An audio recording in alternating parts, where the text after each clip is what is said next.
एक राजा था जिसके यहाँ बेटा पैदा नहीं हो रहा था। उसे किसी ने सलाह दी कि आप ही के राज में किसी छोटे बच्चे की बलि चढ़ा दीजिए, आपके यहाँ बेटा पैदा हो जाएगा। तो राजा ने ऐलान किया कि जिस घर से बच्चा दिया जाएगा उस घर को ढेर सारा पैसा दिया जाएगा।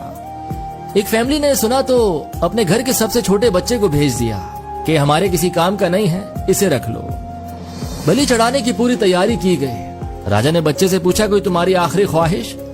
तो बच्चा बोला, बस मुझे थोड़ा सा मट्टी का ढेर ला करके दे दो। मट्टी लाई गई तो उस बच्चे ने 4 छोटे छोटे से मकान बनाए।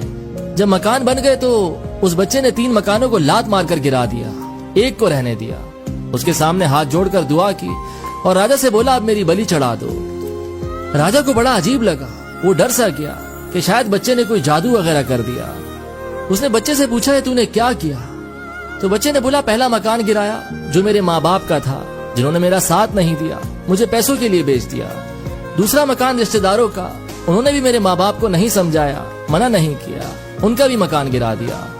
तीसरा आपका था, आपका तो काम है लोगों का ख्याल करना, उनकी हिफाजत करना, पर आपने तो मेरी बलि चढ़ाने की सोच ली तो आपका भी महल गिरा दिया। चौथा मेरे खुदा का घर है, उनके सामने हाथ जोड़कर कह दिया है कि अब सब तू संभाल लेना।